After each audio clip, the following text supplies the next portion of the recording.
Pakibasa mo nga. Galatia 4:6. Ayan, basa mo. Galatia 4:6. At dahil kayo'y mga anak ng Diyos, Dahil tayo mga anak ng Diyos, isinugo niya ang espiritu ng kanyang anak. isinugo niya ang espiritu ng kanyang anak. Di si Jesus yun.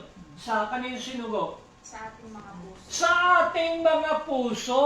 Isinugo niya yan. Alam niyo kung bakit? Ayan ha, tingnan ninyo. Bakit isinugo yung espiritu na Jesus sa'yo? Sister, ano ba kung ano espiritu? Ulitin ko. Yung 2 Timothy 1:7, paliliwanag sa'yo. Anong kapangyarihan ng espiritu? Yan, dyan yan, sige, diretso mo pa. Yan. Pagkatapos ng Thessalonica, Timothy, 2 Timothy 1:7. Basahin mo. Pangalawa, Timothy 1:7. Anong espiritu yan na binigay ng Diyos? Tama, diba? Second. Pangalawa, Timothy 1:7. Malapit na tayo matapos. Pasalamat tayo kay Lord. Meron tayong power. May power ka, ang kailangan. Sige, basa. Sige, Sapagkat ang espiritu ang ibinigay sa atin ng Diyos ay hindi espiritu ng kahinaan ng loob. Hindi espiritu ng kahinaan ng loob. Anong espiritu?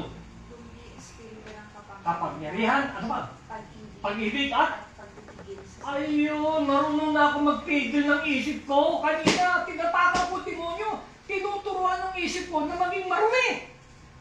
Kaya yung minsan cellphone, ingat na ako eh. Pagbukas ko, naka-bold, Brother Nestor, ang sexy, men, di ba?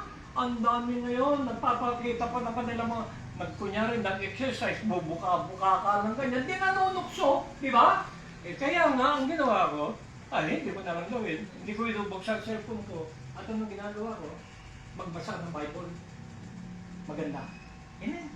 Mag-pray ka. Hindi maganda. Hindi ka kaya ng demonyo. Tutulungan natin sarili natin. Hindi tayo makikinig doon sa gusto ng masama. Kasalanan yan eh. Kabanalan ang gusto ng Diyos. Kaya tayo ay makapapasok sa buhay na walang hanggan because tinutulungan tayo ng Espiritu. Ano yan? 2 Timothy 1:7. Ang sabi yan, hindi Espiritu ng kaduwagan ng Espiritu binigay ng Diyos sa atin. Hindi kainan ng loob, kundi Espiritu ng kapangyarihan. Pag-ibig at pagpipigil sa sarili. Nako ba ninyo? Amen. Handa kang tumulong kahit kaninong tao dahil mahal mo. Ang panahon dito ngayon, ba't ka tutulungan yan? Sino ka? Ako nga, wala nga ako, pero tutulungan ko pa yan. Parang gano'n ang mga tao ngayon. Bayaran niya ako, tutulungan ko yan. Gano'n. Di ba? Di ba? Tutulungan niya talaga.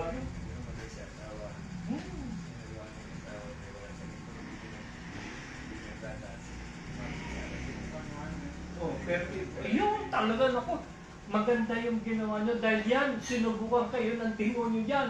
Tingnan ko nga to kung ito ay talaga may espiritu ng Diyos to. Kasi yan, yung ginawa niya at yung ginagawa ko, yan ang bunga.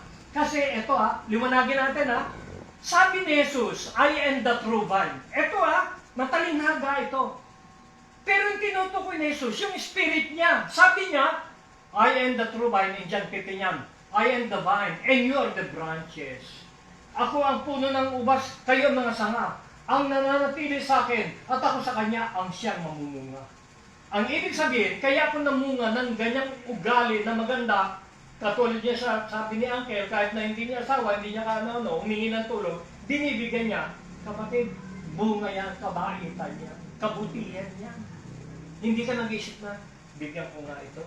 Siguro baka manya, ito pwede mong himas-himasin to. Alam ni Lord yun, pagka masama intention mo, tumutulong ka pero may intention, di ba? Oo. Pero maganda kung tumulong ka pero without any in return. Without intention, kundi nahabag ka, tinulungan mo. That's it. Yan ang espiritong maganda. Yan ang bunga na dapat mong maging bunga ngayon. Dahil meron na tayo Espiritu Santo, igalang natin. At titiyakin ko, ang ugali mo, unti-unti, day by day, marirenew ka. Renewed day by day. Hindi sudden, hindi biglang pagbabago, kundi araw-araw ay binabago tayo ng Diyos sa mga nangyayari sa buhay natin. Magtataka ka Dati masungit ka, ngayon hindi mo na magawa. Dati mahilig ka doon sa kalayawan sa buhay. Pero ngayon nawawala na interest mo doon. Bakit? Yung Espiritong nasa iyo, tinuturuan ka. Sabi ni Lord not by might nor by power, but my Spirit said the Lord. Tayo ay mapupunta sa magandang dako kapag hayaan natin si Jesus ang magmaniubra ng buhay natin. Amen ba? Let the Spirit of God move upon us. Hayaan mo yung Espiritu ni Lord ang kumilos sa'yo. Huwag yung sarili natin. Kaya tingnan nyo si Lord Jesus pagkakausap niya ang Ama. Father God, not my will, but your will be done.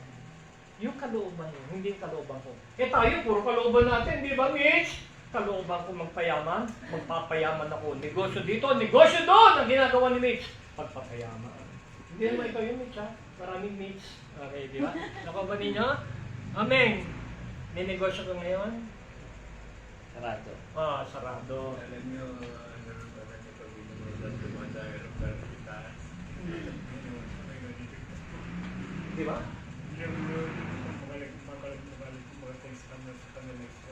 Ang ganda ng spirit nyo, Uncle.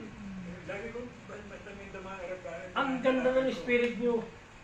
Na ano kayo sa mga kahabagan. Yan ang gusto ni Lord Ang hanap ko'y kahabagan. Hindi yung mga good works, kundi yung marunong kayong mahabag sa mga tao. Ako nakarinig may dumadahil ang pera. Oo, kasi naano kayo doon sa mga lagi nagka-crash, aeroplano. Oo, di ba? Yun, tama. Okay, tamo? Bakit si Uncle kahit nag-iisa pero nakita mo, andyan pa rin. Malakas pa rin. Ito yung sabihin ko sa inyo.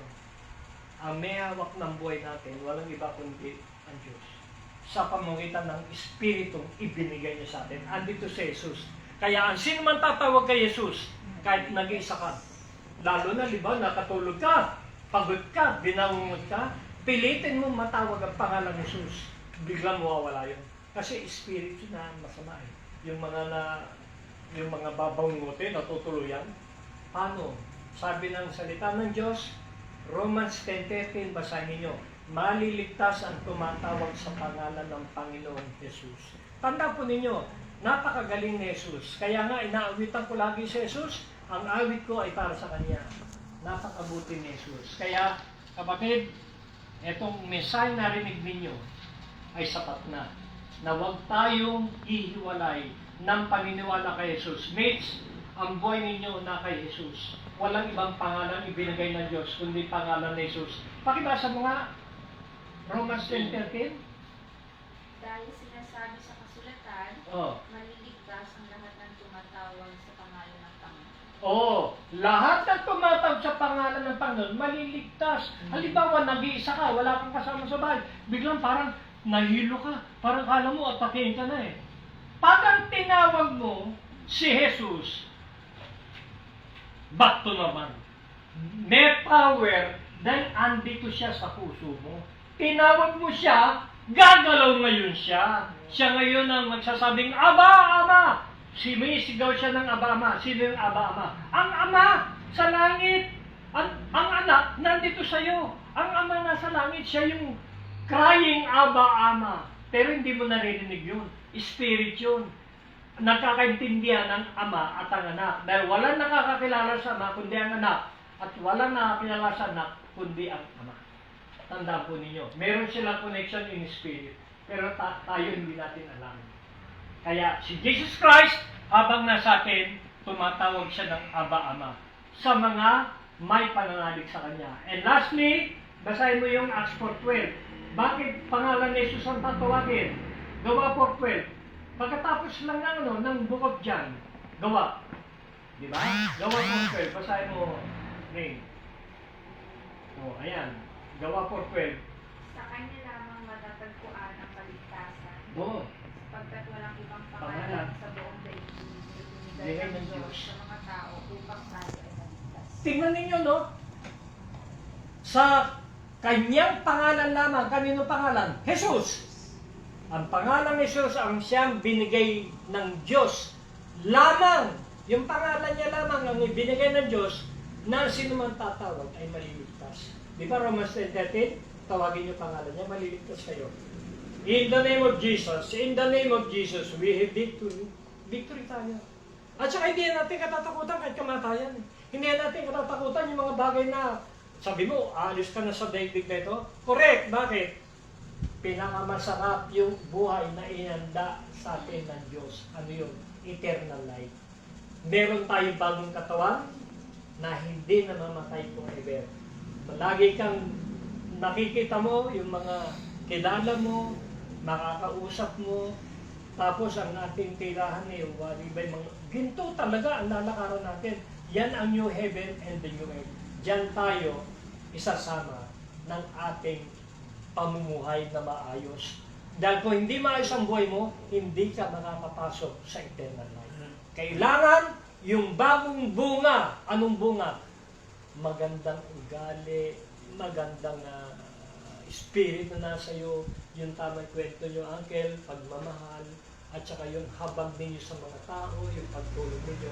Kapatid, I tell you, ngayon pa lang, iniingatan na tayo ng Panginoon. Amen ba? Amen.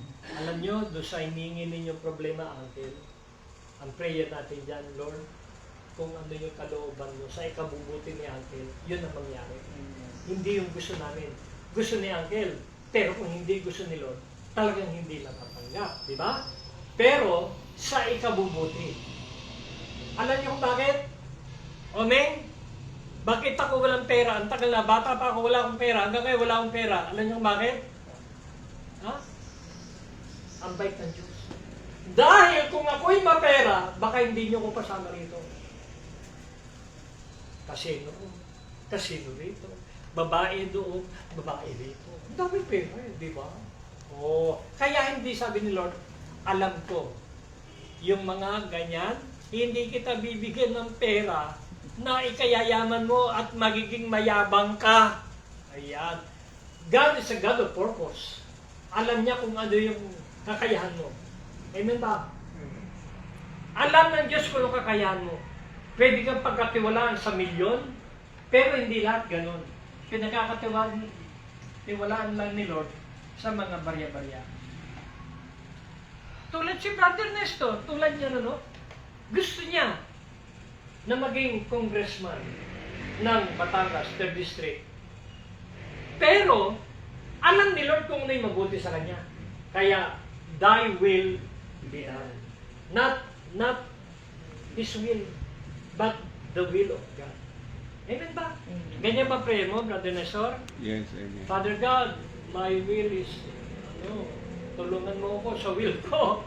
Sabi ni Lord, my will, not your will.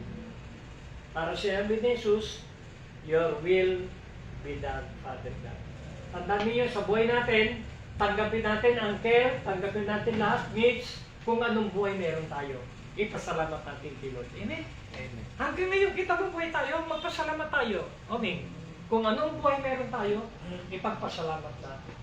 Kung may gumawa na masama sa inyo, patawarin nyo na lang. Dahil yan ang turo ng Espiritu.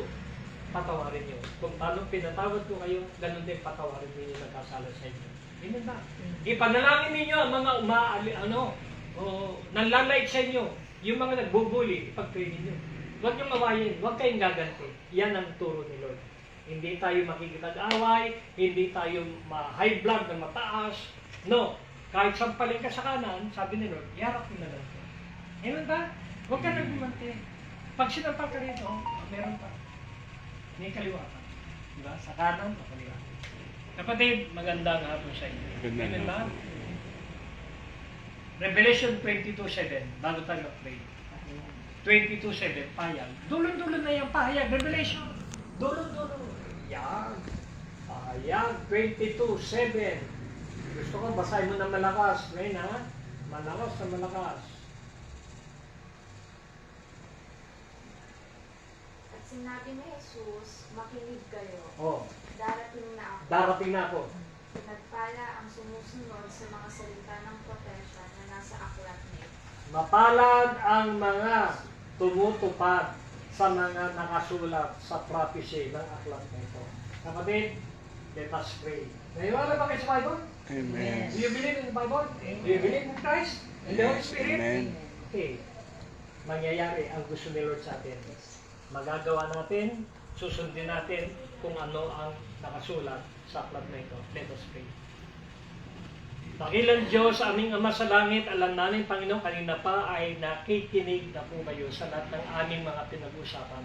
Salamat, Panginoon, sapagkat ang mga narinig namin ay buhat sa iyo.